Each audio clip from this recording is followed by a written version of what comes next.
All right, let's get into the wide receiver tiers here and talk about the first tier and a bunch of these guys that we have. I guess the first question is, let's talk about Puka just for a quick second. You know, he is hurt right now. I'm not too worried. You have 24 days until the season starts.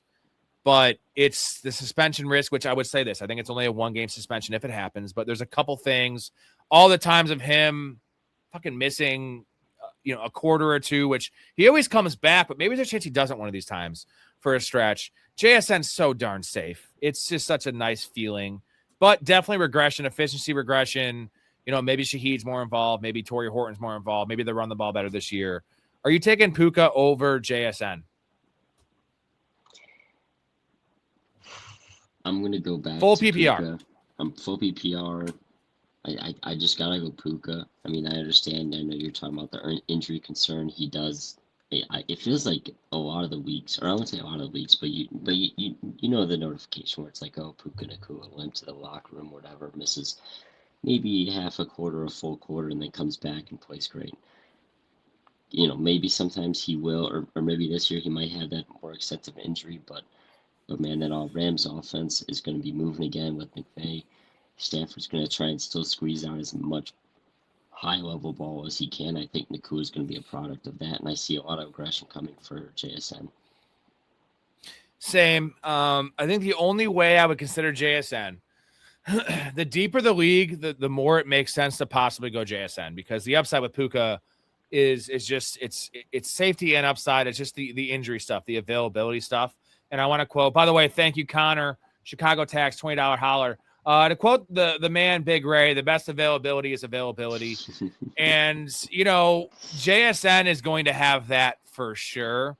Puka's role is just fucking downright dangerous, man. Like, in the blocking game, the fact they give him end arounds in the red zone, which we love for fantasy.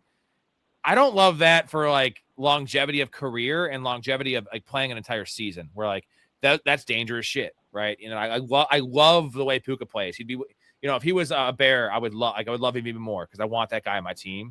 Definitely. But if you're a fantasy owner of Puka, and I have been, especially his rookie year a lot when he was free, it's scary because it's just like you're watching him just run into brick walls, and I love the competitiveness.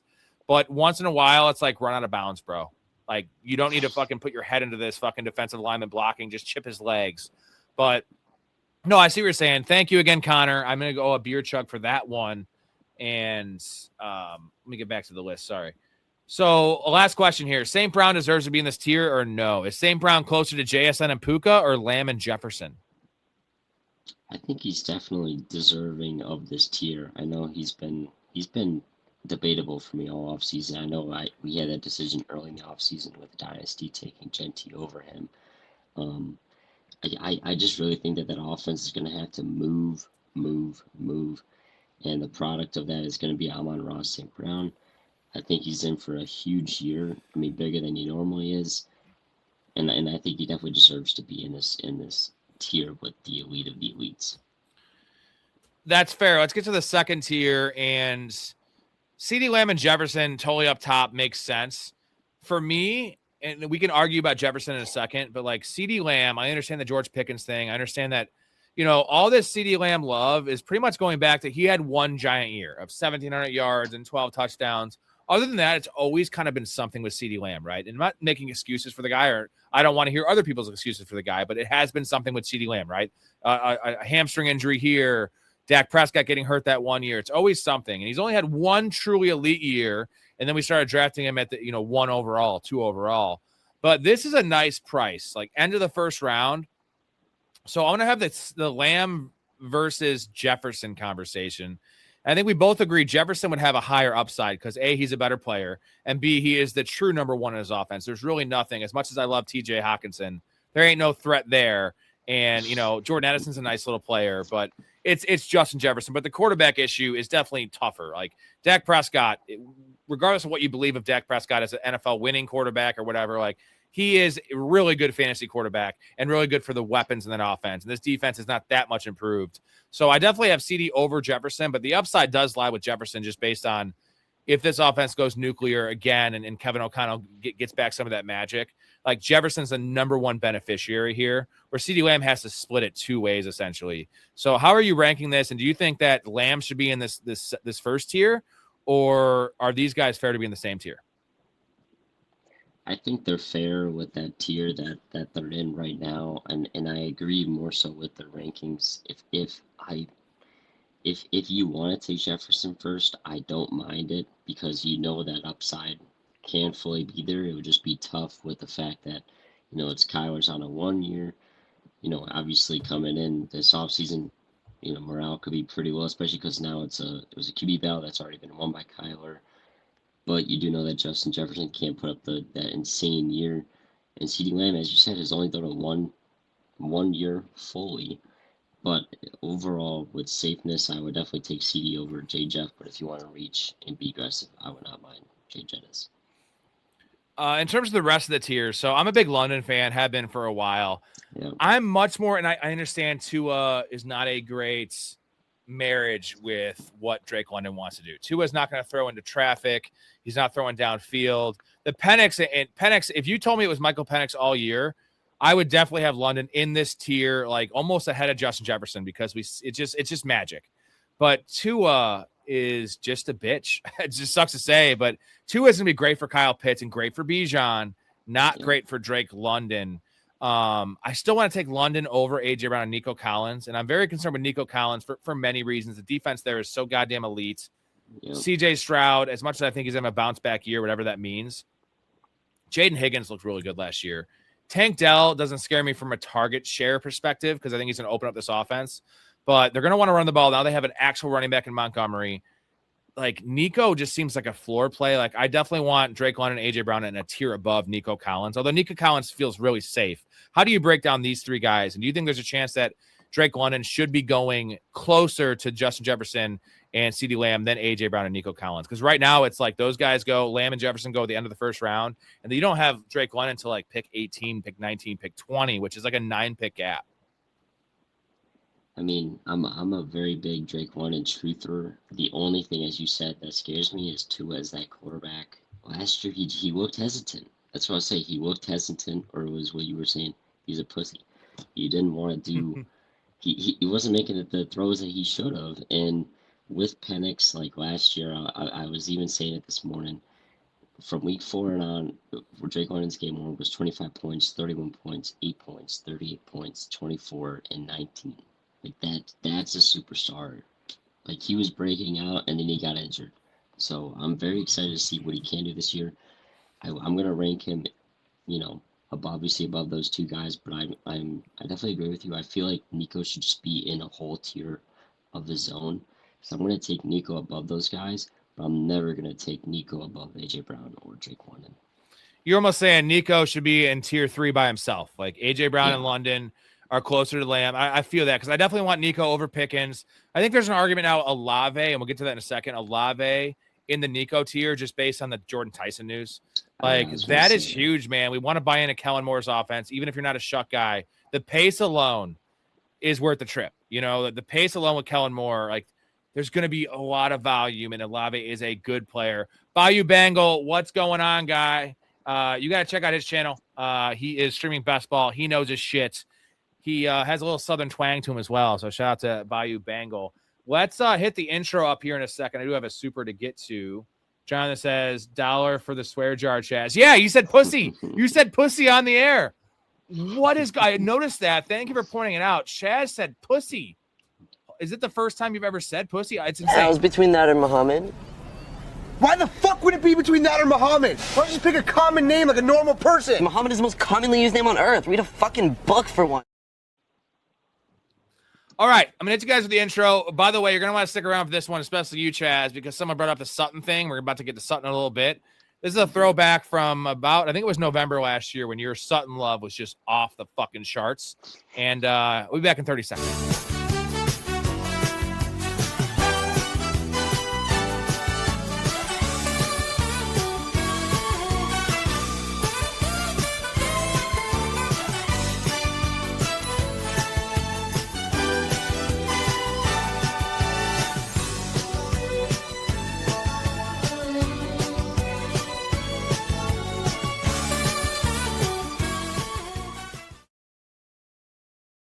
didn't see that. I said boner material for Chaz because you jerk it to Sutton all goddamn day.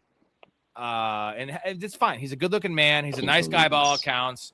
You could definitely get in that ass, bro. No? Oh boy. No. Oh boy. God, such a nice kid.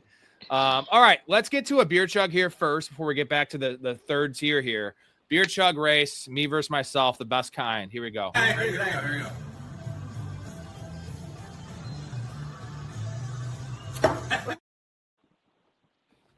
I don't know. That's if you for just, Connor. I don't know if you just purposely timed that, but that was exactly the same because I could see you through that thing. You literally chugged it at the same time, on both on air and in the video. It's not bad. It's not bad. I think I lost. That was a little slow. I had some Jaeger at Nico's house for the draft tonight. 3-hour online draft is rough. Offline, it's fine because you have the board. And I understand that. But when you do IDP, Ibuka is in the next tier, man. So is he not even in this tier? We didn't make these tiers, by the way. This is Fantasy Pros tiers. Before I get to that, couple things to get to. Chaz's love of Sutton for sure. Let's give a shout out to Miss Helen Hunt, looking like a weather lady. Appreciate you. I do want to shout out to a couple new Patreon members. Ryan Milkers, John Quaid, and Junkbuster, who's been in for a little while. All you guys, appreciate you. Anyone interested, this is the time. You have 4 days to be an OG. Chaz, on the 20th, in 4 days, that is our 1-year anniversary of our first stream. We've been around for 5 years.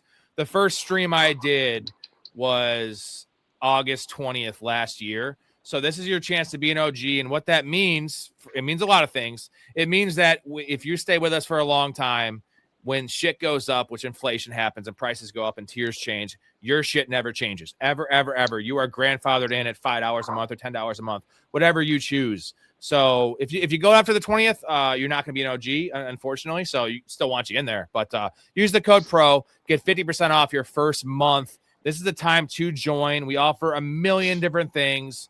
Come on the show. Come on the show and hang out with us.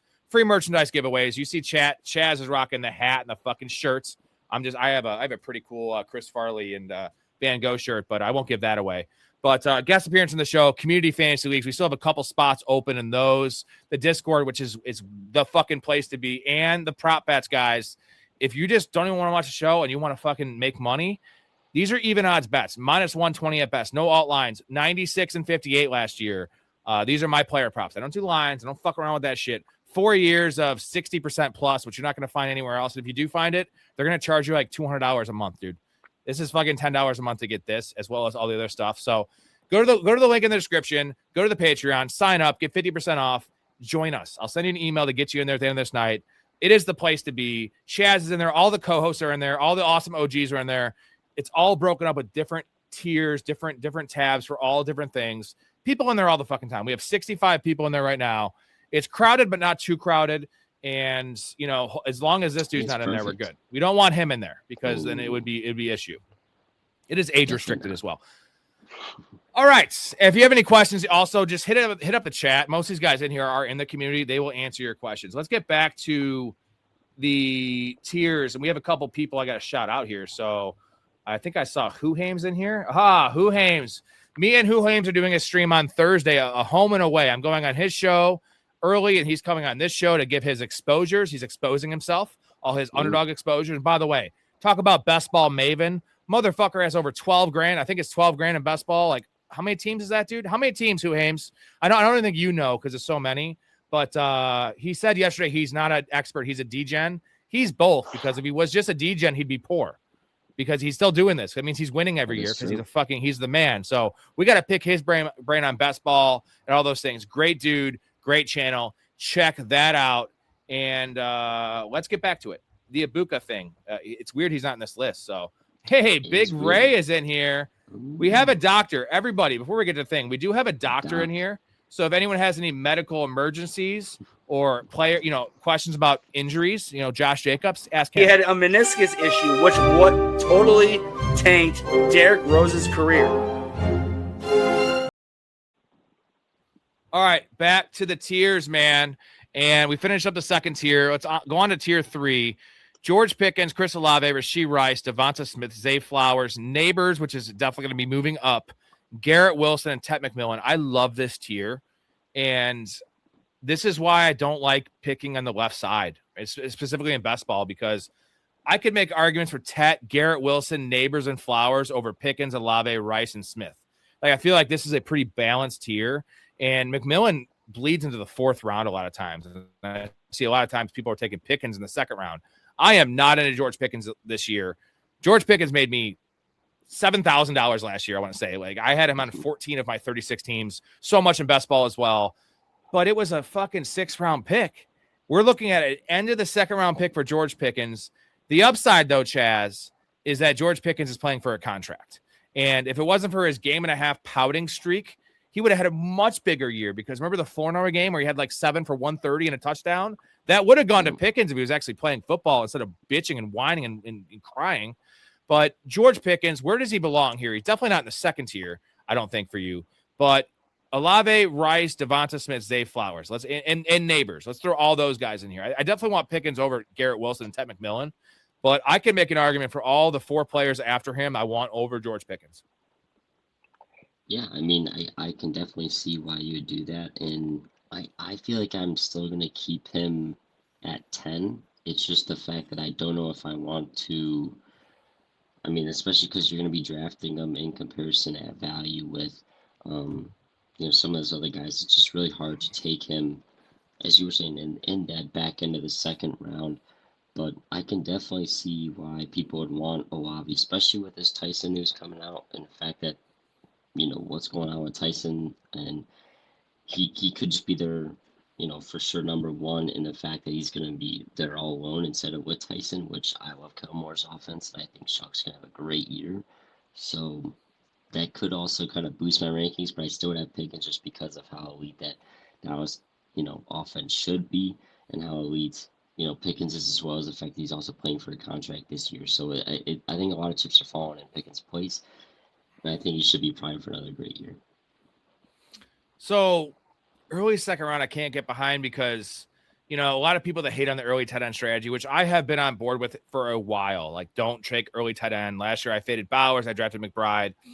And this year it's flipped. It was McBride ahead of Bowers for a while. Now it is Bowers, and it should have always been Bowers. But I am taking Brock Bowers over George Pickens all day for multiple reasons.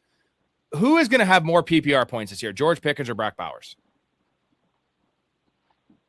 It's easy for me. I make the case that it should be Bowers. Bowers only needs to get about 80% of the points of George Pickens, of a wide receiver, to return value, though, is the point. But I would make that bet right now that Bowers beats Pickens. The Vegas odds don't bear that out, but dude, I'm very confident Bowers has 100 receptions this year. Like, George Pickens last year didn't have 100 receptions, and CeeDee Lamb missed most of the season. So I understand the appeal of Pickens, and for me, it's mostly based on touchdowns. It's kind of similar to the T. Higgins, Jamar Chase thing, where it's like T. Higgins on a per game basis scores a hell of a lot of touchdowns, but the volume just won't be there because Jamar Chase is going to siphon that. And CeeDee Lamb, I'm sorry, guys, I think there's some recency bias out there that like George Pickens is better than CeeDee Lamb. We had a couple guys in the chat say that. That's insane. That's stupid. Like, George Pickens is a good receiver. I've loved George Pickens since college. But George Pickens is nowhere near the receiver or versatile, anything that CeeDee Lamb is. So let's just nip that one right in the butt. Let's move on to Chris Olave, Rashee Rice, and Devonta Smith. Mostly Rashee Rice. So I just took him in the draft tonight, half PPR. It was round 4, though. Like, I love him there. Typically, Rashee Rice in best ball goes to the 2-3 turn. You're looking at pick 27 typically for Rashee Rice in full PPR.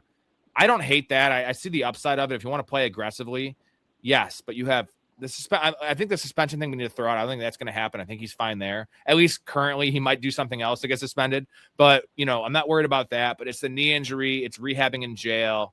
The film, at least what I've saw in preseason, at least in, the practices, don't look great. I never thought Rashee Rice was a very good player. But the role is super fucking lucrative. Are we going to trust Xavier Worthy? Cyrus Allen is getting buzzed. Get the hell out of here with that. And literally, Travis Kelce is like 48 years old. So it's Rashee Rice's team. Now you have Kenneth Walker, less rushing upside for Mahomes this year, which should lead to more dump offs. Where are you at for Rashee Rice? I mean, when he came back from that suspension last year, he seemed to be the wide receiver 1 that everyone kind of wanted him to be. I kind of like I said, I kind of like his ranking. I don't think he should be above Pickens and Olave. They should be throwing the ball a lot more. Well, not I wouldn't say throwing the ball a lot more, but with the fact that Mahomes just isn't going to be able to scramble as much, and the fact that they have Kenneth Walker now, are they going to be running the ball more? Is what I meant. That kind of limits what I think he could possibly do, but Mahomes still has an absolute cannon, so. It's just. But the cannon doesn't affect Rashee Rice at all because I mentioned this the other night. Shout out to Ian Hartnett on X. He posts these videos and he's an awesome follow. Check him out for sure. He's one of the few guys I do follow on X and actually pay attention to. He put up a clip of all Rashee Rice's 24 plus air yards receptions in his career. It was 8 seconds. It was one. He had one catch of over 24 air yards in his career because Rashee Rice is a cookie cutter player. He's not a real wide receiver. He can't beat man coverage. And again, in PPR, we don't give a fuck. Give us 110 catches if he stays healthy. He's just never stayed healthy. Rashee Rice or Devonta Smith right now. I mean, they're definitely different archetypes, different risk levels, but the upside is with Rashee Rice. I understand that. I think, or am I wrong? Is it Devonta Smith? Because he's actually a Heisman winner, stud, less pass volume in that offense, though. I mean, I'm kind of off on Devontae Smith, and I know you're really in on Devontae Smith. I know you own him in the Dynasty League. You own him and Zay Flowers. So, I mean, I think Zay Flowers should be, in my opinion, above Smith, but I think Rice should be, above both of those guys. I just think in that Chiefs offense, last year was obviously a bad year for the Chiefs, but I think they got to come back strong. And Rice should be getting a bunch of those, especially in PPR, early targets. As you said, he only had one target over or one reception over 24 yards. So it's wild. Hey, Goon, just so you know, if you're going to make a statement, totally cool. Call us out whenever you want. Give some context. You can't just make a blanket statement. What was he lost about, and what were you confused what he was talking about? Because as you know, I will call out my own co-host or anyone because that's what I do. I do that with Story all the time. So just so you know, I'm cool with any comments. Just don't post blanket statements that might be trolling. So if you want to reiterate that and to revise that, we'll address it 100%, man. So give us something exact. And you know what? I'll also roast Chaz on it because that's what I do. I roast myself all the time, man. I'm fat with a small dick. Whatever. It works, bro. It's 6 inches. It's actually not that small, but it is compared to some people. We embrace the hate. We embrace it. 100%. I love it. Oh, you can't troll this channel, actually. But that was just that's where I draw the line. If you're going to say something, make a point of what you mean. What do you mean? Because we were talking about a bunch of things there. I have no idea. I didn't have any issue with what you said. Zay Flowers. For me, I love Zay Flowers this year. I've always loved Zay Flowers. It's the touchdown thing. The touchdowns are a big problem with Zay Flowers. And last year he scored 2 touchdowns when it didn't matter. It mattered for the team of the Ravens, but that was the Week 18 game against the Steelers where he had 2 touchdowns in the second half. That's the upside. And it's the Lamar Jackson fuck you tour. It's this team getting back, Lamar Jackson staying healthy. No Isaiah Likely. I don't give a fuck about Jacoby Lane and Surratt. Get the hell out of here. So where are you at on Flowers? Flowers or Devonta Smith? I mean, I did just say that. When we were talking about the Rashee Rice rankings, I have Flowers over Smith. I just think the fact that he just got paid, the fact that they didn't add anything, they lost Likely. I know they added Surratt, but I think this is, as you said, a fuck you tour for Lamar Jackson. I think he's going to come back to the reins. And, last time he had that, I mean, Zay Flowers had a lot of productions, but the only worries is just Mark Andrews and Derrick Henry in the red zone vulturing all those touchdowns. That's my only worry with him. The touchdowns are an issue, but in PPR, touchdowns don't matter nearly as much. Yeah, and the low passing volume is a concern. We want the attempts, the volume, the targets, but the efficiency matters as well. And Zay Flowers is a type of player. Again, I love his film. I've loved him since Boston College. If it was a normal offense without Derrick Henry in the backfield, without Lamar Jackson threatening, all 3 levels, he's going to get open against double coverage, right? Because you cannot guard Zay Flowers. The dude is so shifty. He's almost like in terms of route running, he's Steve Smith level shit. Like Steve Smith all-timer. This is Zay Flowers and super scrappy as well. But the amount of single coverage Zay Flowers is going to get, even though he doesn't have another receiver to really take the pressure off him, that doesn't matter because Derrick Henry, the RPO between Derrick Henry and Lamar is going to draw that. Like, they cannot afford to double cover Zay or, before, pre-snap, be like, all right, we're watching Zay, because if you do that, Derrick Henry is gone for 60 yards. Or, Lamar keeps it and it's not a pass play, and Lamar is up the left sideline for 34 yards. Like, that is the upside of Zay Flowers in this offense. When it gets humming, this run first, this run heavy scheme that just beats you into oblivion just gives Zay Flowers 3 or 4 opportunities a game that no other receiver is really going to get. You mix that with his skill set, his game-bringing ability, that is where Zay Flowers will score his touchdowns, right? There, it's almost Deshaun Watson, not Watson, Deshaun Jackson level shit, where it's like, oh, well, he just scored a 60-yard touchdown again. That's game-breaking shit. Again, maybe a better and best ball guy, but, he had 90-plus receptions last year. Like, that's what I'm banking on as well. Love Zay Flowers. Malik Neighbors, Chaz, this is a hard one to talk about because we don't know. People say they do know. They said it, a month ago. They're like, well, he's gonna be on the pup. And then I was always like, he's not gonna be on the pup. I'm confident he plays, maybe not week 1, but like week 2 or week 3. And now all the positive stuff, everyone's like, he's playing week 1. I'm standing firm on I don't think he's playing week 1. I think it's gonna be not pup. Either way, we're not gonna know. And if some people are drafting, I just did a draft tonight, a home league draft tonight. Like, we are drafting now, and it's a risky pick. Where would you put him in this range? Let's talk about, I know it depends on league. I guess shallower league, we want to take Malik Neighbors in like the 2nd round because it doesn't matter. We can fucking draft, Chris Godwin as our flex or something, and we'll be fine. But in a deep league, you're going to be stuck with Matthew Golden in your flex. You don't want that shit. So let's just call this a standard 12-team, 3 receiver, 1 flex PPR league where it's pretty deep but not crazy deep. Where is Malik Neighbors for you? Like, is this fair? Garrett Wilson, Ted McMillan ahead of him, but behind Flowers, Smith, and Rice? Because I want to take him over Rice as much as I can. Because Rice also has risk, right?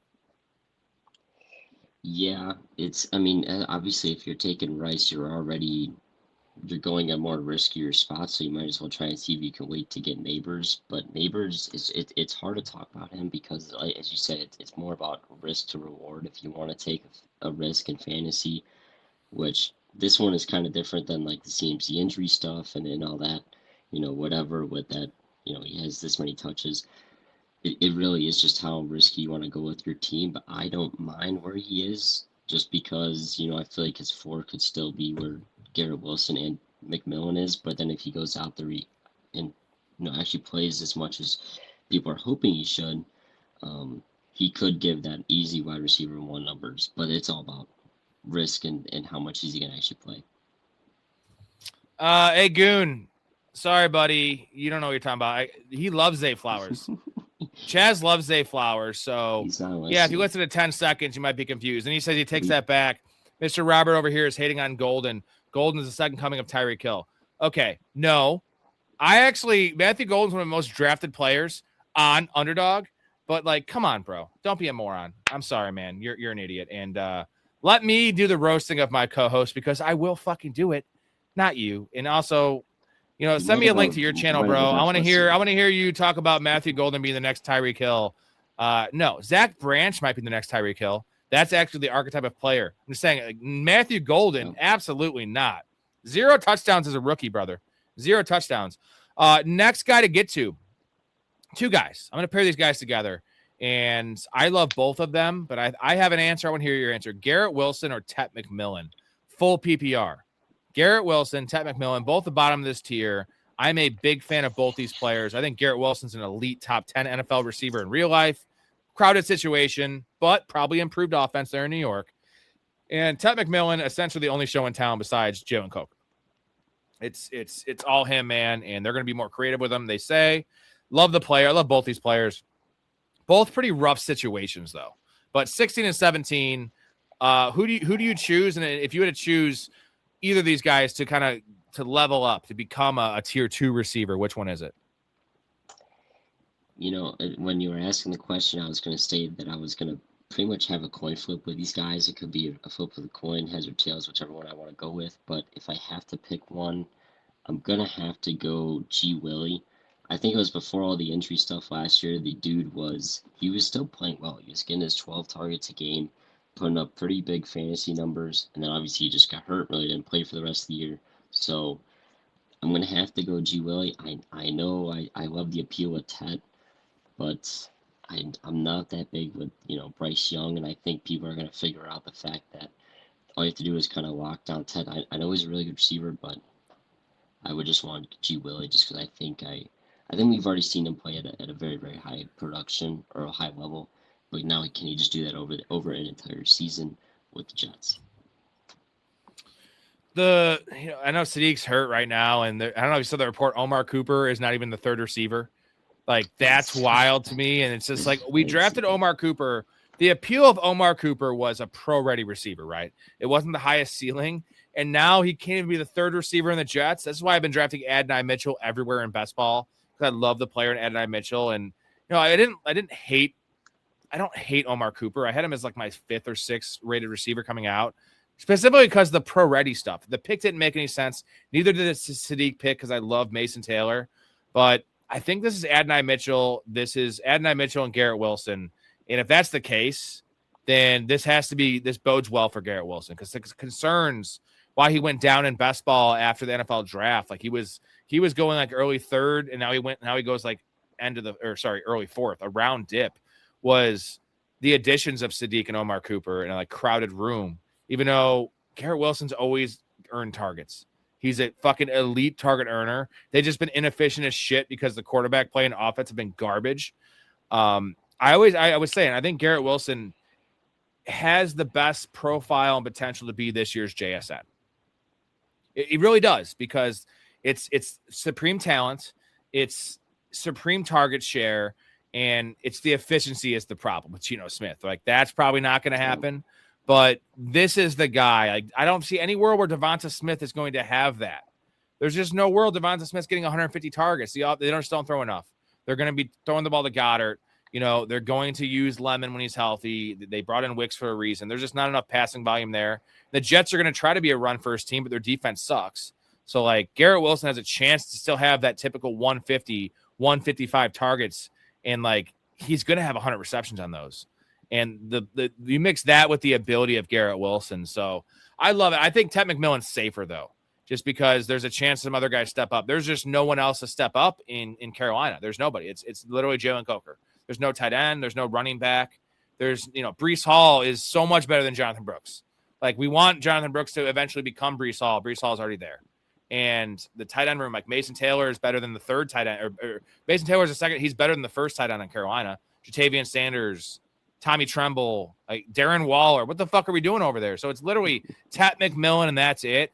6.5 implied win total right now in Vegas. Like, they were 23rd in the league in pass attempts last year, the Panthers were, and they were 8-9. Like, this year, I think they actually might throw more passes than the average team. They were 50 passes below league average. And the record, their implied win total, when you're losing games, you're going to throw the ball. And, like, if they increase the pass volume, which they should, if Bryce Young takes a leap, Ted McMillan, second-year player, this is why I'm about both these players. Like, I want as much Garrett Wilson, Ted McMillan in round 3, round 4 as I can get. I really just think they're super safe, and they both could explode and be wide receiver ones. I mean, I just loved every second of what you give a lot more technical analysis than I did, but I pretty much agree with a lot of what you said there. I've been talking about Ted McMillan for a fucking while now. Matt says, which wide receiver in this list gets suspended first? Suspended for, I mean, there's only one answer. It's Rashee Rice. Like, he's Brandon Ayuk, but he's not on this list because he doesn't play football. I'd say Rashee Rice because he's fucking insane. Hi, I'm former biggest star in the world, Mickey Rooney. And as you may know, I am totally and completely insane. I like to yell at mice with my shirt off. Yeah! Yeah! Sometimes I like to steal other people's scabs. Ah! Ah! How do I stay so crazy? Mickey Rooney's Crazy Pills. Take one with breakfast, one with lunch, and before you know it, you'll be up on your roof pooping in the chimney. Hold out your stockings, kids. Hell yeah, that's Brandon Ayuk right there for you, man. Brandon Ayuk. Chances Brandon Ayuk plays a snap in the NFL again. I'm gonna go. Oh gosh, I'm gonna go.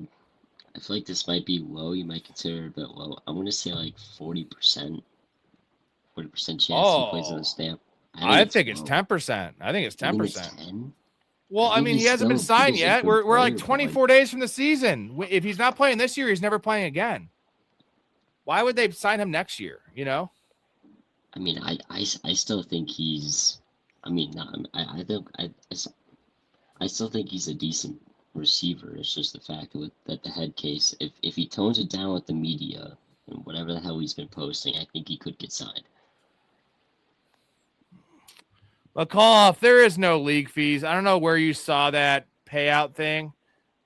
We didn't vote. I think we voted 8-3-1, but you should know me better than that. I'm not taking any cut of these leagues, so it's 100%. If you're looking at Sleeper, we're not actually paying out through Sleeper, so don't you don't have to worry about any of that. So it's full. I would never take a cut for a commissioner. Don't have to worry about that. You know that, Chaz. My cut is you guys are playing in the league with me, and I'm probably going to win. Like, that's the cut. But, You know better than that, Chaz. Technically, your implied odds could be a little bit better, but yeah, I was being a little ironical, but no, I'm definitely never taking a cut. Absolutely not. So, no, not at all. At League Safe has 6-3-1. Maybe I put it in wrong or something, but like, yeah, I'll check it out. You don't have to worry. That's weird. You don't have to worry about that because that will definitely get figured out. Let's get back to the next tier. We only got through 3 tiers here. We have a couple more to get to, and we're on to tier 4. T. Higgins, Lad McConkey, Ibuka at wide receiver 20 on Fantasy Pros, Waddle, McLaurin, Burden, Adams, DJ Moore, and Mike Evans with J-Mo Williams at the bottom of that one as well. I like this tier as well, dude. Receiver is so flat and so deep this year. So deep, yeah. I noticed that in the draft today. It's like, man, once you get past the Javonte Williams tier in Kyron Williams, then you have the Jutkins and that whole thing, the Buckies and that shit. After that, there's nobody like Price and all those like really big like question marks. Wide receivers just like I like this guy, I like that guy. So does T. Higgins belong in the tier above here for you? So let me pull this back up. The Ted McMillan, Garrett Wilson, Neighbors tier, because I feel like he should. Like that's wider. They have a wide receiver 18. I feel like he should be in that other tier. And maybe Lad McConkey, maybe Ibuka. All 3 of these guys, I would probably stop it off there with like Waddle. But Higgins, McConkey, and Ibuka should be in that tier. Or the other guys should be in this tier. I was want to say, I feel like this tier should kind of be split into 2. I feel like you should have T. Higgins, Lad, Ibuka. I have Ibuka over T and Lad.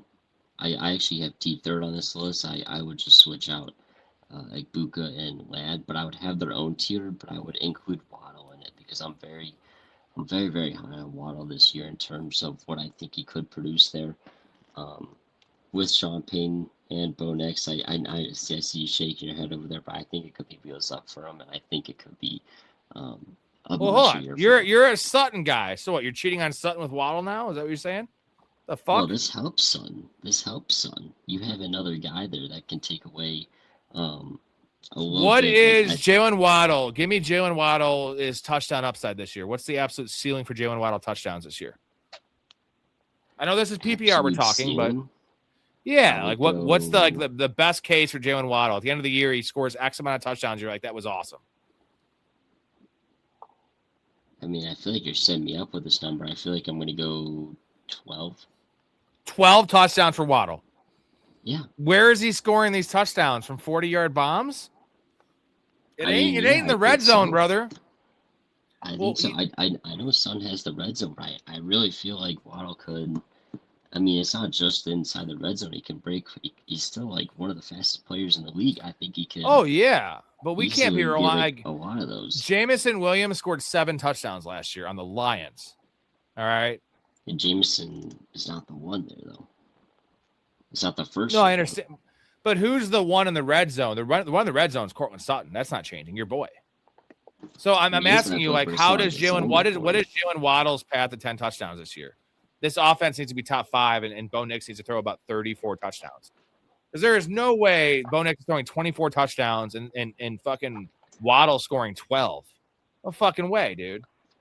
I could see Bo Nix going for 35 touchdowns. I'm very high on this offense. I think they have a full committee running back. I think their O-line is amazing.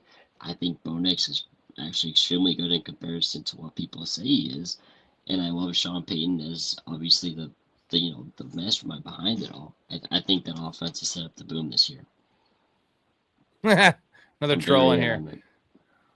Talking all tough with nothing about. I was actually kidding. Nothing to back it up. I don't know. I guess nothing. The last 5 years of the show, yeah, nothing to back it up. You got a lot to back it up. F Football Mania. His name is pretty cool because it's Fantasy Football Mania. He's got a lot to back it up. I'd love to have you in there. Hey, by the way, F Football Mania. Here you go, man. Dude, hop in, bro. Let's go. I'll even give you 50% off. Hop in. There you go. So we'd love to have you in the community, and we can play against each other, and then you can just I'll have you on the show, and you can just shit on my grave when you beat me. I can't wait for that. So definitely hop in, man. Appreciate you. So last thoughts on Waddle. I want to ask you this. Let's do a little exercise. Waddle or Terry McLaurin, because McLaurin goes after him. You're going to take Waddle over McLaurin, who we just saw score 13 touchdowns the last healthy year with Jaden Daniels, the 1 year with Jaden Daniels. He is the clear one there, just like Waddle is the clear one in Denver. They paid for it. That was their really only addition this year. They did nothing in free agency besides that trade. And they paid a pretty penny, money and draft picks. Love the player. Oft injured, even though it's like usually blue tent stuff, right, where he comes back. Waddle, McLaurin, who do you want? I'm still gonna go Waddle. I really think that Broncos offense could just absolutely explode this year. And yes, I know all your points, and I know you're actually a McLaurin truther. I heard that you had him in that league that you drafted yesterday. I think you do have him in the dynasty as well, right?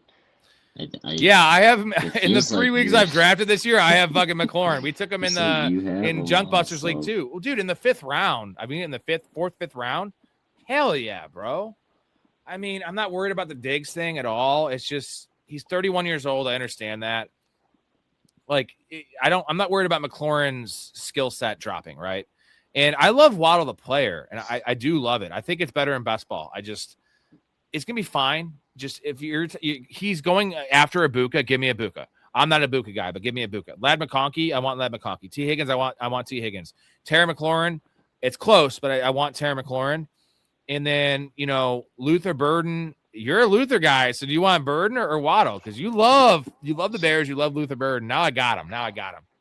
You do have me. Well, you don't have me because I'm still going to go Waddle. I'm still very high on that Chicago Bears offense. I think that could be a top 5 offense in the league. And I don't know. I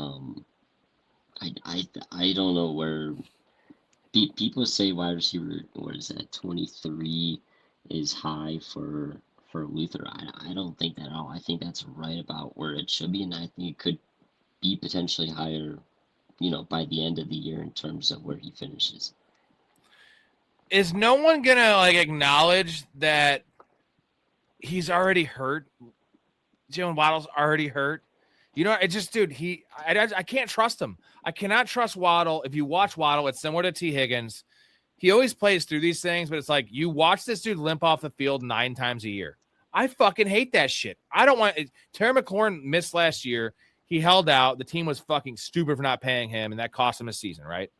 Terry McLaurin's never missed a game before that. I know McLaurin's gonna be out there, and I don't have any faith in this defense. The other deciding factor is I do have faith in Denver's defense.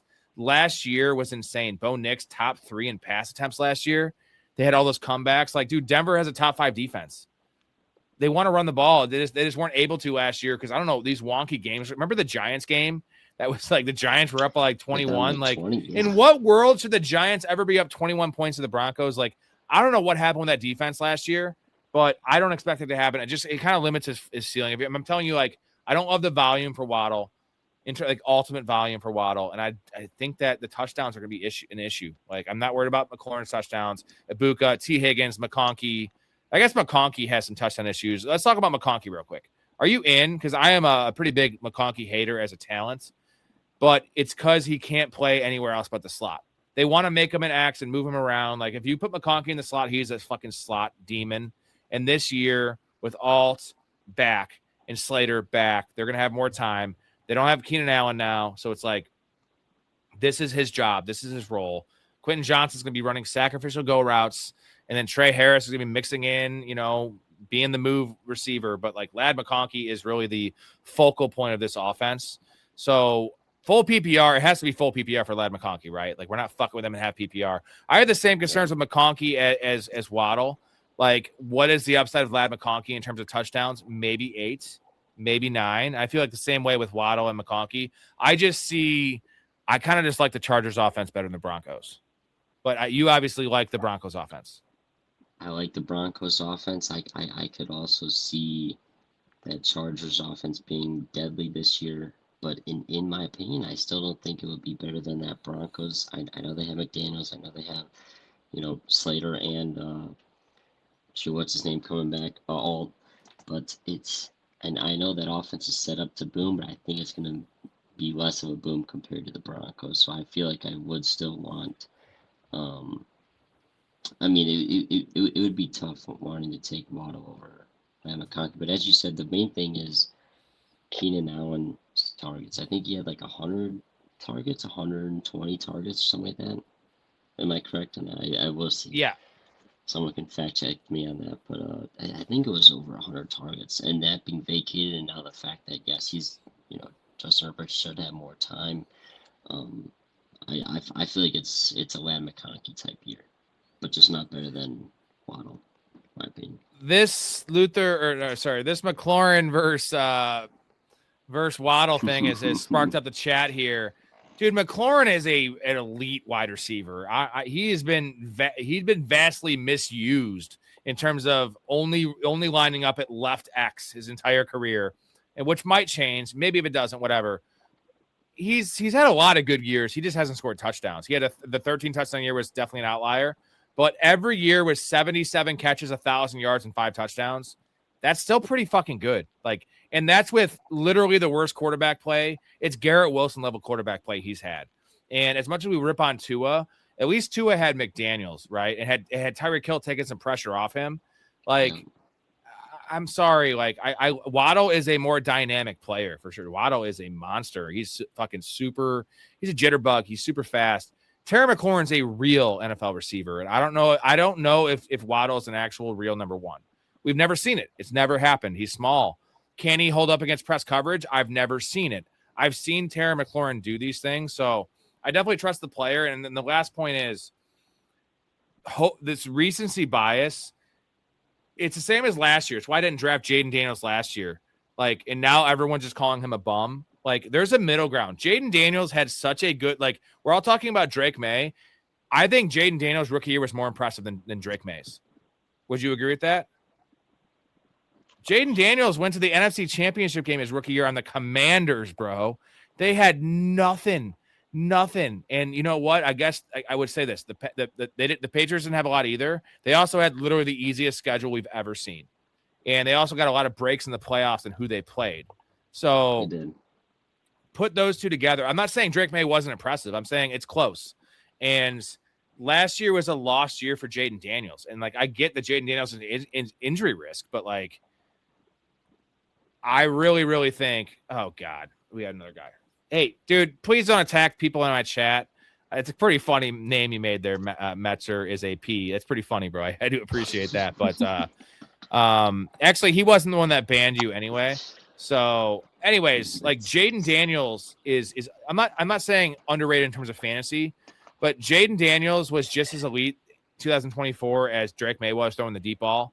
And, like, I think we're all just forgetting how good Jaden Daniels is. He's awesome. And Terry McLaurin's the number one receiver there. Jaden Daniels is better than Bo Nix. I'm sorry. Bo Nix has stayed healthy. But what do you think? Are you going to say Bo Nix is better than Jaden Daniels, Chaz? Or do you think it's close? Like, I don't think it's that close. I love Bo Nix coming out more than most people, but I've kind of stayed on my same trajectory on Bo Nix. Like, he's pretty good. He's competitive. He's a really smart, bright kid. He makes a lot of mistakes. And if Sean Payton can, he's going to limit his mistakes by limiting his passing attempts. I'm not going to say Bo Nix is better than Jaden Daniels. I still have a smooth head in that sense. I'm just saying offensively this year, full offense, that Broncos offense probably should be better than the Washington Commanders offense in terms of just what's going on. And yes, Terry McLaurin is very, very elite. But I'm just sorry, man. I want to know these people that are coming up with these names. I don't taking know. time out Y'all of need their to day just chill out, bro. to Like make again, it, I'm and then all to for having comment. fun and talking shit. That's what we do in the show. No personal attacks. Let's keep it positive. Like you don't have to like go to like 1 to 100, guys. Like can we just chill this shit out a little bit and like the vibe? You guys are killing the vibe. And I do appreciate making a new account and subbing to the appreciate the sub, man. Appreciate that. That's pretty nice of you. But yeah, it's all good. You guys can do your own. I can't police you guys, but I'm having a disagreement with Santonio, but like I'm not telling Santonio he's an idiot for thinking that Terry McLaurin's dumb or he's bad. Like that's fine. He's allowed to think. That's why fantasy's great. And I'll take Terry McLaurin. Chaz, you'll take Jalen Waddle. I'll beat you at the end of the year and I'll stomp in your grave, but it's fine. Like I'm just kidding. Like that's why fantasy is great. We all see the things differently. Players, situations, strategy. That's what makes this game great. That's what makes this channel great. So let's keep on the discussion here and move on to the old man, Devontae Adams, Luther Burden, DJ Moore, and Mike Evans. We have two old dudes here. And then DJ Moore, who's a relatively older dude, but in a very good situation. Looked great in that preseason game, by the way. I've always loved DJ Moore, and there's like not a lot there. It's Shakir and it's Keon Coleman, who could not even be on the roster. But Keon Coleman, would it surprise you if Keon Coleman caught 7 touchdowns this year and like he actually figured it out? Dalton Kincaid, Dawson Knox, like there's a lot. So how do you break down this tier? I know you love Luther Burden, but the groin injury is for real. Devontae Adams was averaging a touchdown a game last year, and Matt Stafford threw 46 touchdowns. That's not happening again. Now, he might throw 36, but you mix that with Adams definitely getting a year older. If Adams scores 9 touchdowns last year, let's call it 8 touchdowns. If he scores 8 touchdowns this year with the same efficiency, same yards per catch, all that kind of shit, he's going to bust at this ADP. So he needs to score 10, but he's tied to Matt Stafford. So how do you break down these 4 guys? I mean, I feel like he should probably score 10. I know you're talking about how it's a an if thing. Devontae Adams just produces. We know he's going to be in one of the top offenses in the league. I also do really like. I mean, this is a tier that I would not mind, having to be stuck drafting in. I mean, I love pretty much a lot of these guys, but in terms of, I really am not a biggest fan of J-Mo. I know last year he kind of broke out a little bit, but I kind of feel like he could be. In his own tier, kind of like how it was, because I feel like I'm not going to take him above, or I'm not going to take Watson or Rome above him, but I still don't, I'm not going to even consider taking him over Mike Evans, DJ Moore, Adams, and Luther. I feel like that should be their own tier. Well, the J-Mo thing is interesting because, yes, we want to buy into good offenses, and J-Mo is a good player. Like he what he does well, he does exceptional. But the breakout was paired to a couple things. It was Dan Campbell calling plays. It was Sam Laporta going down. Those 2 things, like before that, if you look at his game logs, dude, there was a lot of 1 for 20s. And that's what J-Mo gives you. And then like what we saw at the end of the year was consistency from J-Mo, which is all we've ever wanted, right? We're always going to get those spike weeks and those 60-yard touchdowns. But it was a lot of like 6 for 70s, 6 for 80s, like crossing routes, stuff like that. No Laporta and Dan Campbell calling plays. Well, last time I checked, Dan Campbell's not calling plays this year, at least not yet. And Sam Laporta's fully healthy. So that's the issue so I'm a big Christian Watson guy. Christian Watson, Rome Odunze. For me, these 2 guys need to be in this tier because I want Christian Watson over J-Mo. I want Christian Watson over Mike Evans. I want Christian Watson over DJ Moore. I want Christian Watson over Devontae Adams. I want Christian Watson potentially over Luther Burden if we don't get good news. He's a true number 1 on this team, right? Like, they're not going to go back to their stupid hockey lines because they don't have the receivers to do so. Unless Bell Melton's fucking mixing in, it's going to be Christian Watson 85% of the time out there. And Christian Watson is a beast. It's health concerns. I understand that. But at this range, does it kill your team if he gets hurt? This is not the Rashee Rice situation in round 2 or round 3. This is round 4, round 5, right? So I want the shot on Christian Watson. And Rome Odunze, for me, is right next to Luther Burden. I had him that way, ranked that way before the Burden injury. So I almost want to take Rome Odunze over Luther Burden at this point. I know that's wild to say, but he's going to play more snaps. He showed it last year, man, before the foot injury. He was balling. He was a wide receiver 1 the first 6-7 weeks of the season. So I think Luther what does that Burden. mean? I think they could both eat. You're still right? in that Bears offense and that Bears. I've always been on the Bears finish offense. this I'm year? just not in on all 3 guys, right? Like I'm gonna go with the cheapest guy, and right now the cheapest guy is Roma Dunze. And right now he's the healthy guy in the receiver room, I see it. Not my thing with Christian Watson is just the fact that I don't think we've ever seen a season out of him where it's been above 70 receptions or 600 or 700 yards, right? That's my only worry. Now I understand you're saying the range is that if you take a wide receiver like that and he does flop, will it kill you? Probably not.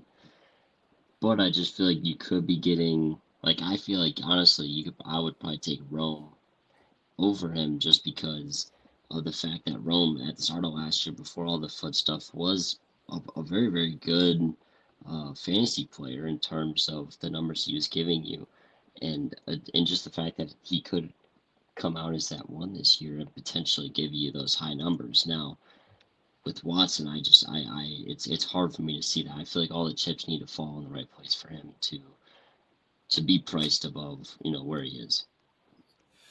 Santonio is a close friend of Josh Palmer. I'll tell you, he's an X factor this year for Buffalo. Is he back fully healthy, Santonio? Because he had that knee injury. Did he play in the preseason game? I haven't heard a lot of reports on Josh Palmer. He's more of a guy that's going to hurt the other guys. I don't think you could be talking about drafting Josh Palmer, even in best ball right now, because they did pay him, though. They paid him quite a bit of money. If he's healthy, yes, that hurts Keon Coleman's prospects. He's going to, kind of cut into some DJ Moore and maybe even Dalton Kincaid. So let me know, is he back healthy? And someone else fact check that for me. Big Brand says, JMO, biggest disparity between NFL players and fantasy production. Very interesting and very good comment from Big Brand. Big Brand's got a very big brain. Check out the big brain on Brad. You're a smart motherfucker. That's right. Gotcha. That's queued up for you, buddy. And Galloway, Tucker Kraft coming back. We'll cut into the target shares. The thing about Tucker Kraft is he's not really a target earner. He is just the most efficient, best real life player. And he did all that damage last year on 6 targets a game. That's what Tucker Kraft does. He's in the blocking game. He's never going to be a 120 target tight end. You need 100 target Tucker Kraft, and Tucker Kraft's going to have 70 for 909 touchdowns. So not worried at all about Tucker Kraft eating into Watson. There's no one I'm really worried about eating. Watson's his own worst enemy. If Watson plays, and he is the number 1, which he is, he's going to crush his ADP. There's just no way around it. If he gets hurt, then he's dead. That's what the history of Christian Watson's been. I mean, he's scored 7 touchdowns multiple years. Christian Watson has never received more than 66 targets in an NFL season. That's a fact. That is a low fucking number, bro. And I'm not saying Christian Watson's going to have 140 targets. I'm saying if Christian Watson gets 100 targets, he's going to have 70 catches for 1,100 yards and 9 touchdowns, because that's the type of player he is, with Jordan Love being an aggressive passer. And when you're telling me that this guy in the 5th round needs 100 targets to crush his ADP in today's NFL, yeah, bro, 100 targets is nothing. It's nothing. And what if he does get 120? You know what I'm saying? It's only upside. Now, the downside is just, can he stay healthy? Because these injuries are generally, season enders, and it's the hamstring stuff. And, he figured it out by sports science, apparently. I don't know how much I want to buy into this with the fucking one hamstring longer than the other. Who knows? All I know is he didn't have a hamstring injury last year, right? Never. He didn't. It was just that collarbone thing or whatever it was. A couple comments here. Kraft not a target earner. Golden has never been a target earner. I think Reed will rival him in points per game on a lower snap share, though. I love Reed. It'll definitely be a lower snap share. And I think the upside of Jaden Reed is, with all the issues of the running back room, they have a propensity to play Jaden Reed in the backfield, where that could be your answer. Not a lot, almost in a Debo level, Debo fashion. That's how Jaden Reed could, but they can both still eat. Everyone can eat in this offense. Micah Parsons is not coming back for a long time. This defense is always solid based on scheme and history, But this is not a good defense. The Packers are not a good defense. So this offense could go good. Appreciate it. Big brain on Brand, 100%. Thank you. I'm a big Christian Watson guy. Check out the big brain on Brad. You're a smart motherfucker. That's right. Getting cut is crazy take. They didn't spend capital on him. Who are we talking about for getting cut? Coleman. It's not because of the capital or the talent. It's because of the other stuff, the missing meetings. And if that continues, then 100% they will fucking cut his ass, because the Bills are they're not a winning organization in terms of Super Bowls, but they are a good organization. And it's an issue. Like, what is he really? He hasn't provided enough value, and clearly he's not the player they thought he was. So they would cut him if the theatrics and the bullshit continue. I mean, literally, guys, Brandon Ayuk is not on a team right now. Like, and that's because of Brandon Ayuk. I'm just saying, like, Brandon Ayuk's a very good wide receiver, like a top 36 NFL wide receiver, right? Talent-wise. Would you say that? Right around there? Top 40? I'm saying, like, every team's running 3 or 4 receivers out. Look at how many, it goes 120, 140 deep. And the guy that's top 40, yeah, there's questions with obviously the mental state and the injuries, but he doesn't have a job. So, like, there's a point where these teams are just like, is the juice worth the squeeze? And that is the issue with Ayuk, and that could be the issue with Keon Coleman. So we have our boy is fully healthy. Rehab went really well. He's going to shock a lot of people this year who have wrote him off. Interesting, because my boy Kappa is the biggest Josh Palmer fan ever, so he's going to love that. I don't know if he's Josh Palmer has never been great. I mean, I was a big fan of him on the Chargers, but he's fine. I think he's a solid player. I think he's really good with the ball in his hands. I think he went to UCLA, I believe, definitely one of those West Coast schools. I liked him, but I don't think he's a game breaker. And Keon Coleman has the contract. Coleman has a draft capital. It's the point is neither of these guys are given anything, right? The contract doesn't matter for Josh Palmer. The draft capital doesn't have. This is a Super Bowl or bust team. They're going to play the best guy. They're going to play DJ Moore and Shakir, and then whoever else. Kincaid will be in there when he's healthy. Whoever else is a product of who's the best player. That's the way they've operated. I mean, Ray Davis hasn't been able to crack the lineup because Ty fucking Johnson. And Ty Johnson is not the player Ray Davis is, but he fits what they want to do. So, interesting. I like the take, though. We talked about Concepcion earlier. Yes, I love Concepcion, bro. Yeah. He was my number one wide receiver prospect coming out of this draft. I had him way higher than consensus. He is. I love him. I actually kind of high in the Browns this year, which is gross. It's very gross. It's gross. Tennessee. He went to Tennessee. That's not a ringing endorsement. I thought he went to the West Coast, but thank you, Blake. Let's get back to the list here. And we talked about Christian Watson and Roma Dunze, Tate, Harrison, Parker Washington at 32. Jesus. DK and Brian Thomas. Highlight a couple guys here that you want to talk about. Are you in a Marv here? I mean, he got a touchdown in the preseason game. Pedigree, opportunity, all that shit is there.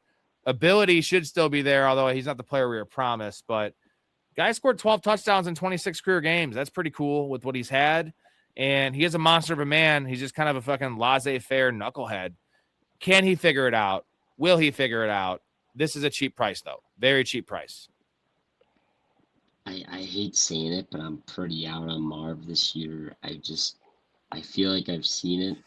I feel like we've seen enough in terms of, the fact he's drafted 4th, drafted as this high pedigree, and we just haven't seen that. I mean, I wouldn't say at all, because I feel like there have been games where I've seen a couple great plays from him, but in terms of where he's being drafted at, like I'm pretty high on Pittman this year.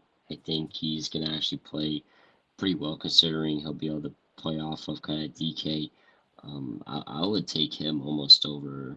I would put him behind Tate in terms of these kind of rankings. I'm pretty low on a lot of those guys, from Tate all the way to BTJ. So that's why I'm shooting up Pittman. This is the risky like part of the draft, right? And that's why like Christian Watson and Roma Dunze have no business being in this fucking tier. Yeah. Because those dudes, like Roma Dunze, kind of crowded room, but elite offense. Christian Watson plus offense in my mind and the number one. And Carnell Tate's a rookie who I just don't like. I had him as my 6th receiver coming out this year. I like Cam Ward, and I'm softening on Cam Ward, dude. It looks gross. Like, it looks gross. He is erratic as shit. Gross. I've never once seen Cam Ward put touch on a pass. It just never happened.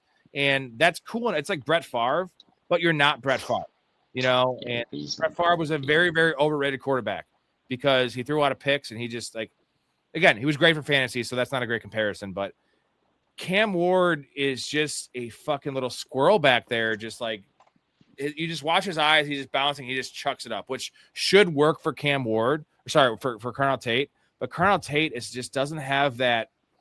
He doesn't have that fight in him. I don't see it. I don't see him like making contested catches because at Ohio State, you don't have to. Everything is wide open, and it's going to be tough. And from what I saw of that preseason game, again, it's just a preseason game.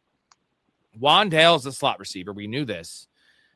Calvin Ridley is going to be fucking involved, and Calvin Ridley is only 31 years old. Calvin Ridley is going to be the move receiver. He's actually going to get the better looks. And they're going to say, hey, Carnell Tate, we drafted you number 4, kind of what they did with Marvin Harrison, which has not worked, and go beat the number 1. Go beat this guy in a post. It's not going to happen. And, you know, as much as we don't like Marvin Harrison now, I'm more on Marvin than you are just based on the price point. But Marvin Harrison was a better prospect than Carnell Tate. There's just no way about it. Neither of them should have been drafted that high. I don't get the Carnell Tate pick. I like the marriage. In theory, the marriage of Tate and Ward makes sense. That's the archetype of receiver you want for Cam Ward. I don't like it at 30. The targets will be there. I feel like he's going to have 110 to 120 targets. That's nice, but it's going to be inefficient. How many touchdowns does Cam Ward throw? Why is he in this tier why is he right below Rome and Christian Watson? That's gross. Yeah. Gross. I guess it's because all these other guys have questions too. Harrison, Parker Washington, bro. You know, I was the biggest Parker guy ever. We talk about it all the time. It's crowded. And Travis Hunter, even if Travis Hunter doesn't factor in, this is crowded. But Travis Hunter will factor in at some point, whether it's 5 games this year where he plays, you know, like 30 snaps on offense. Game script dependent or, you know, game plan dependent. But Brian Thomas can be out there a lot. They paid Jacoby Myers, Brenton Strange, all the running backs. Like, get out of here with Parker Washington. It's in PPR. I guess it's fine. Over Brian Thomas, I can't do that. Even over DK Metcalf, dude. Like, DK is the number 1.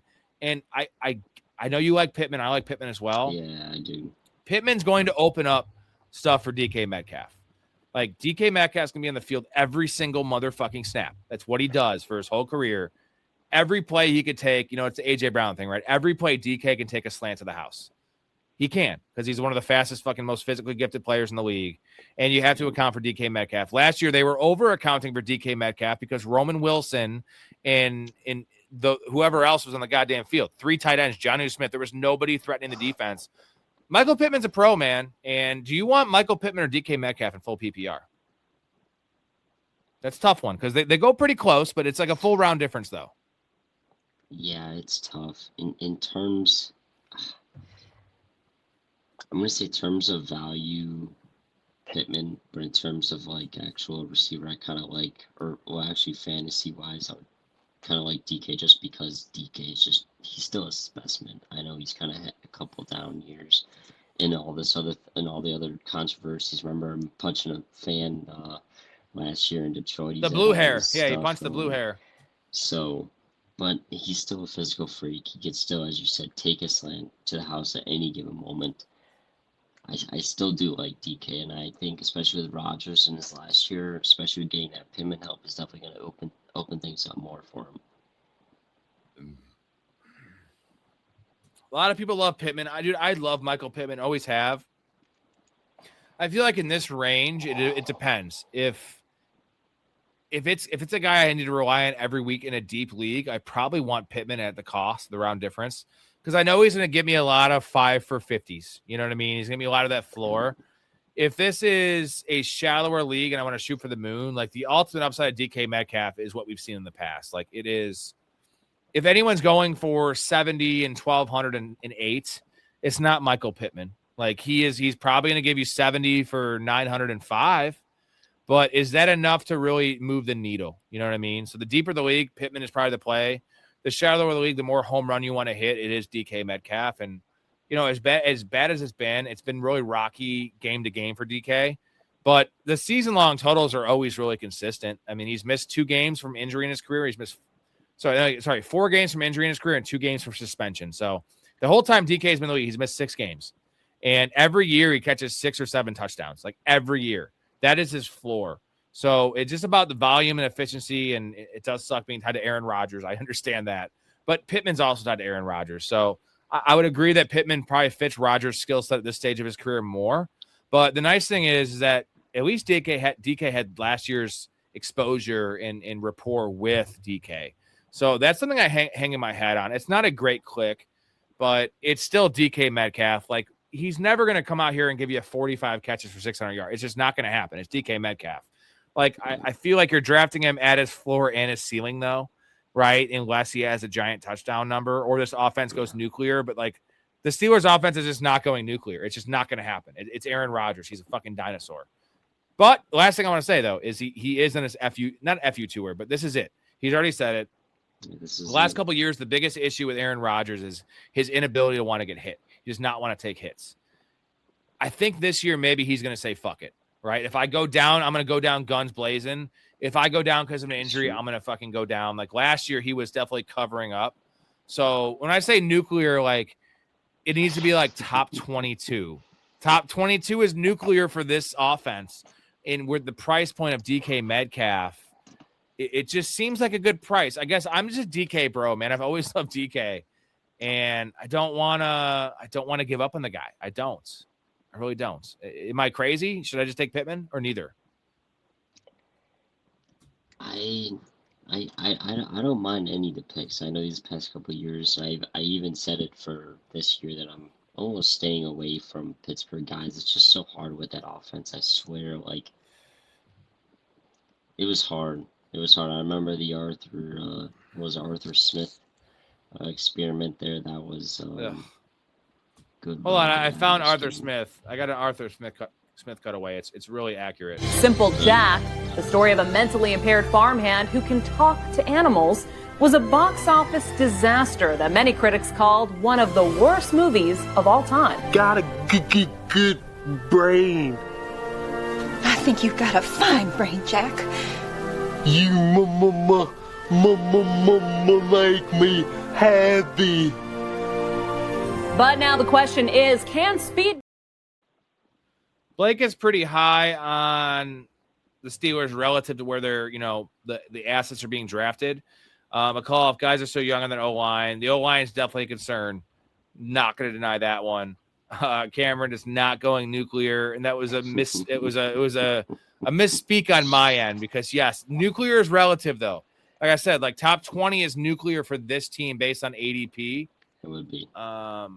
This O-line is rough. It is rough, and Aaron Rodgers is not going to be mobile anymore at all. McCall says Sutton should be listed right under Adunze and Watson. That's an anti-Waddle take because they can't both finish that high. Right? Can they? Let's move on to Brian Thomas, Pittman, Godwin, and Tyson. So Tyson is a guy I took him tonight because he's on my bench. I want the injury to be worse than what they're saying because I want to take Tyson shares. I love Tyson. Put him on the pup. I don't give a shit, and I'll take him. I'll take him in the fucking 10th round. Like that's the player I want. That's a receiver I want on my bench, right? I don't want Jacoby Myers on my bench. I want these guys, these young players that will figure it out down the road. And if Tyson's being drafted here, though, I'm out. So I drafted tonight, and we didn't have any news, right? It's pretty bleak, the reports from Tyson. I think we're all assuming he's probably on the wrong side of questionable week 1, but the pup hasn't been thrown out there yet, and that could very well be the case. But I think when push comes to shove in our actual draft season, which is like 10 to 12 days from now when it starts, we're going to see Tyson go closer to wide receiver 50 than wide receiver 35. If that's the case, are you in on Jordan Tyson? I have to go to the little boys' room, so you talk about Tyson for a second. Yeah, I mean, I do love the Kellen Moore offense. I do love what Chuck could be doing in terms of what they're going to be doing this year. But it's very, very worrisome. I mean, the guy that I want to be talking about here is Cortland Sutton. I know I was all up in roar about him last year and all that stuff, but as you guys heard me earlier, I was already hyping up the Jalen Waddle and the Broncos offense. Rob is going to hate this, but I genuinely think that he could reach 15 touchdowns, which I know Rob is not going to like that, but that's just kind of what I'm, you know, thinking in terms of this year. I think Bo Nix, Sean Payne, I think that's all going to work out this year. But I'm also moving around in that same tier. Chris Godwin is also another guy that I could see break out. I'm not the most high on him because I think Ibuka is just, way better there in terms of what's going on. But I don't mind taking him here just in case, you do have, some sort of injury that happens to Ibuka, which I would never plan for. But overall, Did you say I'm not the 50 highest. touchdowns or 15? No, I said 15. I didn't know if you were hearing me on that. Sutton. 15. Oh, Sutton. I thought you were saying 50 for Bo 15. Nix. No, 15 for Cortland Sutton, which I don't know Yeah, how you exactly. feel about So that. why are you I in on think that's Waddle great. then? If you're in on Sutton, you can't be in on Waddle. You have to make your choice. You can't Because be in on both. I'm in on the whole offense. I think Bonus could throw for 35 plus touchdowns, maybe 40.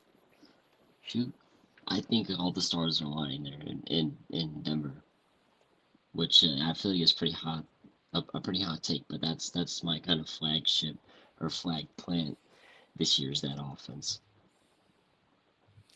The randomness of broken play TDs will make or break TK's season. And that's one of the issues is Aaron Rodgers is not really doing outside of drawing the defense off sides, which he's the best of all time at. Broken plays, it's the opposite of Josh Allen, right? You're going to get that with Josh Allen. Like Aaron Rodgers is not really extending plays these days. He's throwing the ball out of bounds. And that's worrisome for sure. Josh Downs to the moon.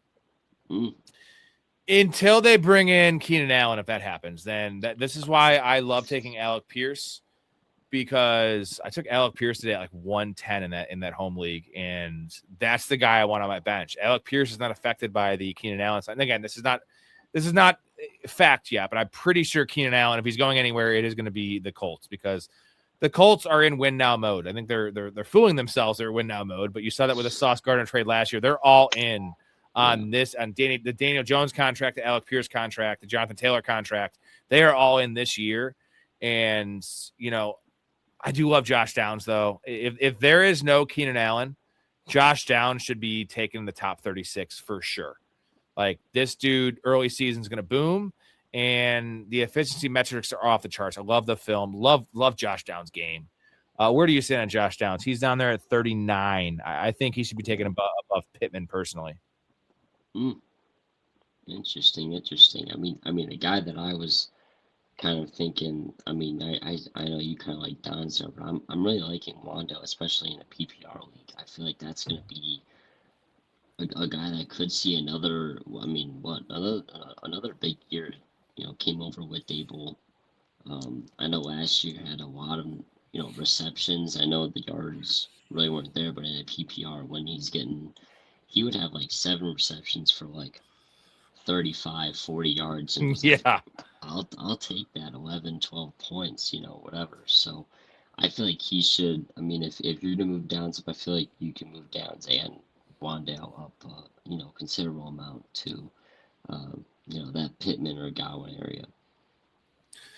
Man, Wandale, again, the production is undeniable, but I was watching that game. He is so fucking small. He looks like Darren Sproles out there. But that being said, my hate of Carnell Tate, and again, it's more the hate of the player, not so much the draft spot, because I do take him at ADP right now. Underdog is like 60. I take him at like 67 quite a bit, because I feel like he's going to have solid weeks, right? Just in redraft, I'm off of him. But if I'm off on Tate, and, there's a good chance Ridley's just dusty, and like Gunnar Helm, what are we talking about? Tony Pollard, like Wandale should be like the de facto like check down option for Cam Ward. In PPR, 100% Wandale. It just seems like such a boring click, but we need some of those sometimes when we take, the upside shots like Christian Watson and some of these other running backs. If you take CMC, like give me some floor to give me some points if some of my dudes miss games. Michael thinks Jacoby's underrated. I think Jacoby's underrated too, I just don't. It's similar to it's almost worse than what I'm talking about with Wandale. It's like, what's the real point of Jacoby Myers? Like, if you want 11 points a game, which is, I guess, okay, it's just, I feel like there's no way he ascends to like top 20 status. And I want to be aggressive. I want to be conservative with my early picks. Round 1, round 2. I want to be aggressive with my later round picks.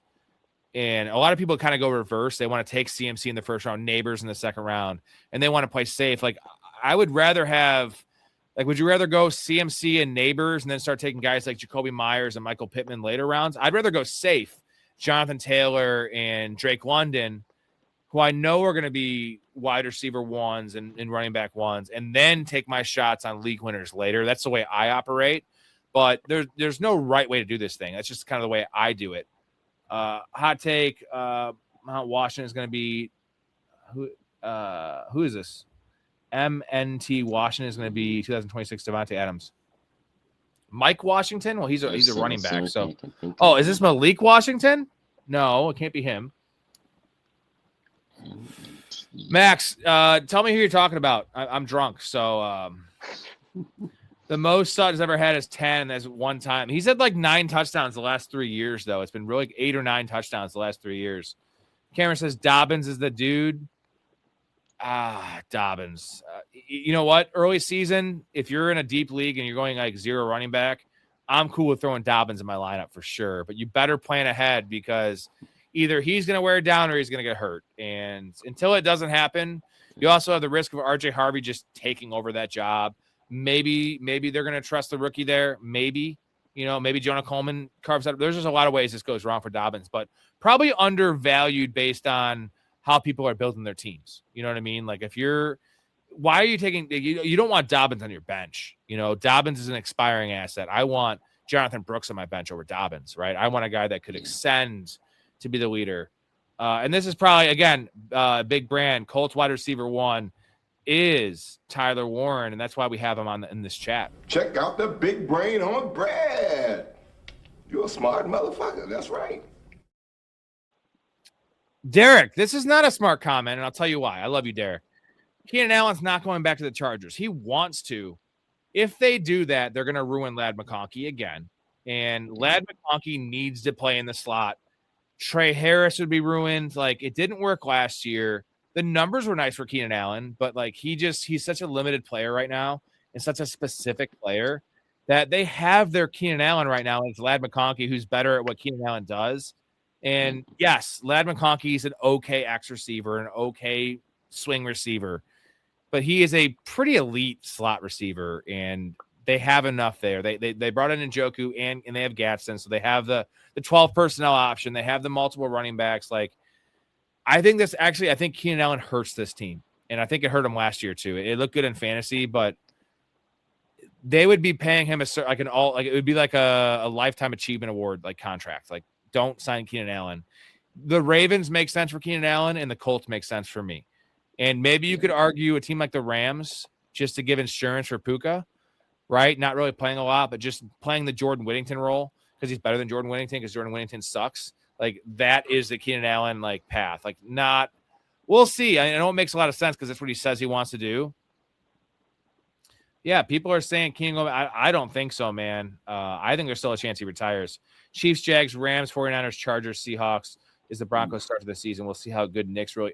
That is a tough. The Jags is not a tough matchup. They lost Devin Lloyd and they lost some secondary help, so that's not a tough matchup. The Chiefs don't have anyone in the secondary of notes, but Rams, 49ers, Chargers, Seahawks, that's tough. And the first games, I'm not saying are easy, but the Chiefs, Jags are probably middle of the pack defensively, but that is tough. Oh, Darnell Washington is Mount Washington, I think. So Mount Washington. Well, he could have a lot of touchdowns. Also, Darnell Washington could have the tush push role, which is super lucrative. It could be lucrative, like the Mark Andrews push roll with the Ravens. I feel this one counter. Jacoby is a safe floor, also an injury away from being a weekly starter. If I take 0 Jacoby, so he's saying, yeah, I like the counter. This is why the show is great. I appreciate the comment. I'll counter to that. if an injury happens, they just make Travis Hunter a wide receiver. You know what I mean? Like that's the other. There's a lot of variables, and that's why we can't be drafting Parker Washington. You know, I think Bretton Strange is probably the answer because he's going to be playing tight end the whole time. And Brian Thomas is the upside swing because we've seen Brian Thomas be an absolute alpha dog, amazing as a rookie. But we had Tom on the show on Friday, and he talked about tough schedules in terms of like they already said he's going to play X receiver. He has like his first 6 games are all against elite corners. I think the worst corner of the top 6 he plays is Sauce Gardner. Or a second. It's so tough, dude. It is so tough. It's Christian Gonzalez, it's Stingley. It's such a tough road for Brian Thomas. So I think he said the way to play Brian Thomas is fucking don't draft him and trade for him. You know, it doesn't help us in best ball, which doesn't matter. You're going to have their spike weeks, but yeah, which should benefit Parker Washington, right? So maybe the play is to draft Parker Washington and then trade Parker Washington because, you know, it's not going to continue. Connor is the clear running back 1 with the Rams. Dean Connors. I'm confused on that one. Is Kyron Corum another Walker Sharp situation? I think it is. I want to get your take on this because I'm a very, very big Blake Corum fan. And I have been a very, very big Kyron Williams hater, not from a production standpoint, because that'd be stupid. He's amazing. Yeah. In terms of production and stats, eye test. Kyron Williams is a very average running back that is very trusted, though. That's the nice thing is he is a very good pass protector, serviceable pass catcher. Blake Corum is I'm not going to say an elite running back, but like relative to Kyron's skill set, he's bigger, he's faster, he's stronger, he's got better agility. His pass blocking is like 6 out of 10, where Kyron's 9 out of 10, and his passing game usage and ability is like a 6 out of 10, where Kyron's like an 8 out of 10. But the actual ability between the tackles and the juice and all those things, it is Blake Corum. So give me the breakdown of what do you think this is? Because in the playoffs is different. The playoffs, yeah, Kyron's going to be a 70% snapshot player because they do trust him. Regular season on a team that's going to probably walk through this fucker, or at least we anticipate. What do you think the snapshot is between these two? I could almost very easily seeing it be 55-45, and just the fact that they don't want to give any one guy a certain overload of work, and just making sure that they're both healthy. I think last year, you know, obviously with that Devontae Adams injury, it was total, you know, freak thing, whatever. But with running backs, it's a lot more different. You don't want to have to be relying on one throughout the playoffs. So they know they almost probably should win the division. Dare I say that? But they should walk through the league, and then it's just about making sure everyone's healthy. So whatever can help get both guys to the that finish line, which is just the playoffs, which I think is a closer snapshot, which is why I'm saying 55-45 for Kyron Corum. And the upside is, you know, we talk about garbage time a lot with the bad teams. This is a reverse garbage time of like, yeah, when they're up 35-7, neither of them are in the game. But when they're up 28-13 with 13 minutes left in the game is not out of hand, but they're going to win it as long as they don't fuck up. That should be Blake Corum for many reasons, to save Kyron, and also like he is the better runner. So that's how this could be a almost true 50-50 split. If that's the case, we saw them rotate goal line stuff last year. We saw them rotate drives last year. It was essentially like 60% Kyron, right? It was 3 drives Kyron, 2 drives Corum. But the garbage time for this team is reverse, and Corum should be the guy in garbage time. How many close games are they going to fucking play? Yeah, if they're trailing, it's definitely Kyron. But how many games are the Rams going to be trailing this year? Like, how many games are the Rams underdogs in this year? I don't know the numbers in front of me. I'm guessing 1 or 2, right? At Seahawks, and I bet they're probably still favored at Niners. Kyron going 32, Corum going 95. When, yes, Kyron is for sure a top 4 running back, top 5 running back if Corum gets hurt. That's a nice jump. Blake Corum's a top 9 or top 10 running back if Corum gets hurt, or if Kyron gets hurt. That's a bigger jump. That's where I'm leaning into this. And yeah, Kyron's still probably going to return value. I think you're drafting him close to his ceiling, where Blake Corum is the ideal bench running back, right? He is a guy that the matchup is nice. If they're playing the Dolphins or the fucking Jets, fucking start Blake Corum. He's probably scoring a touchdown. And if not, he's on your bench, and you have that lottery ticket every single week. And, running backs have stayed, and Kyron's had his injury, issues before with the ankle stuff. Small dude that runs really hard. Are you guys drafting Ladd or Waddle?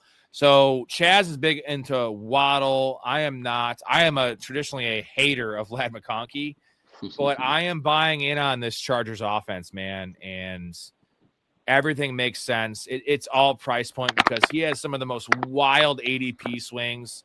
I don't draft Ladd in underdog because it's half PPR and it's best ball, and I don't see Ladd's spike week and spike season potential as much as some. But in terms of like a PPR redraft that's a deeper league, I would take Ladd at the 3-4 turn. I think that's pretty fair. Last year he was an end of the second round pick that busted. But on my Fantrax public leagues, he is 57th overall on ADP, and I have no idea why. It's a PPR league. You can start 4 receivers. Now, I guarantee he won't go there, but like if I can get him at 40, oh my God. Like I want to take Ladd. You know, Ladd and Tet McMillan, Ladd and Garrett Wilson are a very tough discussion for me because it's probably just smart to go with Ladd McConkey. Give me the proven guy I've seen do it as a rookie that's tied to Justin Herbert and Mike McDaniel. Like that makes much more sense than tying myself to Bryce fucking Young and or the Jets. You know what I mean? Like that's an issue. But the player, I definitely think Tet McMillan and Garrett Wilson are better players than Ladd McConkey. Ladd McConkey is very elite at what he does. He's a very good route runner that's going to get open. He's decent with the ball in his hands. But he is still a pipsqueak. The dude's fucking your size, Chaz. And that's a problem. Big problem. That is a problem when you're in the NFL. Holy fuck. Betting favorites have Keenan Allen going back to the Chargers as most likely outcome. Miami Saints. Well, you know what? If that's the case, we cannot draft that. Ladd McConkey needs to be dropped a full round because it's going to be the same shit we saw last year and also kills Trey Harris. So, man, that's wild. I would bet Colts right now. I want to actually put some money on that one for sure. I don't know how people love the Jags if they're a worse version of the Bears. Well, the Jags are much cheaper, though, because there's more options, right? You have all the receivers are going, in the 5th, 6th, 7th, 8th, 9th round, right? And then Strange is not really drafted in the starting round. You have Loveland going in the 4th, the 3rd, actually, in some leagues. Burden in the fucking 4th, and then Romadunze in the 5th, with Swift actually going right around Tootin. So, like, the Bears are, and Caleb going ahead of Trevor Lawrence. So, the Bears, the problem is the Bears are just overpriced, and I think people have more faith in the Bears because Caleb Williams hasn't really failed. Right. We saw 4 years of Trevor Lawrence for many reasons, the fucking Urban Meyer thing. Like, Trevor Lawrence has been dog shit forever. Trevor Lawrence, I think, is only 20. Trevor Lawrence is the same age as Tyler Shuck, guys. That's a fact. Seems like he's an old man. He was just like a 21-year-old rookie. But Caleb Williams has been on a nice path, right? The trajectory is always pointing up. Every season, every game, essentially, he's gotten better. No guarantees it continues, but I definitely trust Caleb more than Trevor Lawrence. Is that fair to say? And take your Bears hat off for a second, but is that fair to say? Yeah. Yeah, I mean, I definitely agree with that. I mean, it's also, I mean, as much as I do love William Cohen, I know he was at Kentucky there for a year. But I just think Ben Johnson, especially this year, I think that could be, it just should be more safe than what they got going on over there in Jacksonville. Michael, sorry, I'm just kind of browsing through these comments. We got to get off here. I'm going to do a draft, or not DraftKings, underdog stream here in like 20 minutes. So if you guys want to draft with us. Michael said, I'm scared to draft 2 sophomores, Genty and Hampton. I am much more scared of Hampton than Genty. I love Mike Washington. Again, Mike Washington breaking 50-yard runs is nice. Mike Washington is a raw pass protector. So, like, if you think he's going to take snaps from Genty, they're not going to trust him. They're going to give him some work when he's in the game. Genty's a very good pass protector. He's a top 10 pick. He is very good. Genty's an 80% snap share player. I'm not worried at all about Genty. Hampton has a Keaton Mitchell problem. He has a Kamani Vidal problem. And I'm not as convinced that Hampton's an elite talent. I think he's a very good player. The metrics are great.